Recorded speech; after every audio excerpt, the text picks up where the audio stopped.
Faly tafarizadala aminao indray amin'izao takarivan'ny zoma fa 7 ny volana febroary izao tompoko lahy sopovavy tonga soa atao anatin'ny fotoana ny fanomezantsika indray ny fampalam-baovao faharoa fahitalavitry matv manatitra ny arabary ary manasanao anjo izany hatramin'ny farany izay ho santaritsika moa eo amin'ny tontolon'ny fifamoivoizana sy fitaterana indrindrindra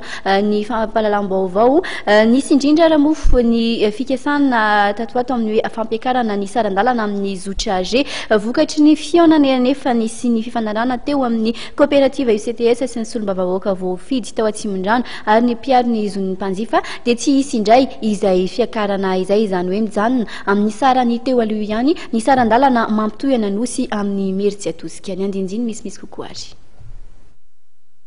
sy miakatra indray fa mijanona amin'ny sarany amin'izao fotoana izao ny saran-dalana amin'ny zotra izay mampitohy ananosy Imerintsiatosika zotra izay mandalo tanàna maro amin'ny lalam-pirenena voalohany iny ary taorian'ny fivoriana niarahan'ny UCTS sy ny solombavabahoaka voafidy tao Atsimondrano ary mpiaro ny zon'ny mpanjifa dia tsy nihatra ny fampiakarana ny saran-dalana 200 ariary mijanona toy izao ny saran-dalana 200 ariary anosy zato 300 ariary ampita-tafika ambody afotsy 400 ariary feno arivo 500 ariary ambatomirahavavy katreny votovorona ary 700 ariary Imerintsiatosika ho an'ny minibus ary 1000 ariary ho an'ny Mazda. Fionana zany teo amin'ny président UCTS Imerintsiatosika izay nakanisana tany alakamisy feno arivo maly dia nionana tamin'ny directeur général ny transport terrestre Andriamantorado ary androany nionana tamin'ny député zon'ny izay voafidy teny Atsimondrano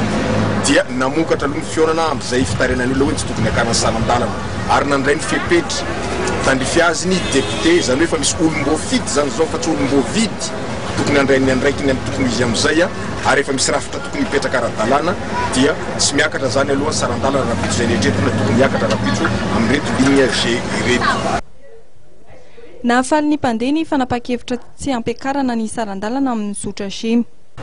mety aminay raha ohatra tsy miakatra indray miakatra aloha sarotsarotra ihany satria ny karamasy ihany tsisy misonitra dia aleo amin'izao ihany raha ohatra ka mety azo atao mangataka fitondram-panjakana izay mba eo ajanona amin'ilay zao ihany raha mety tena mahafinaritra be mihitsy madamo satria izay zao manazanaka roa mianatra ohatran'izany raha miakatra zao ny feo dia tsara kay mihitsy n'izany fiakaran'be izany. Noho ny fiakaran'ny vidisoloka farany teo no anisan'ny antony saika hanapakarana ny saran-dalana ho an'ny zotra ny vidisoloka izay lasa impulsy 503 ariary ny litatra ho an'ny lasantsy SP 95 ary impulsy 403 ariary ny litatra ho an'ny gazole.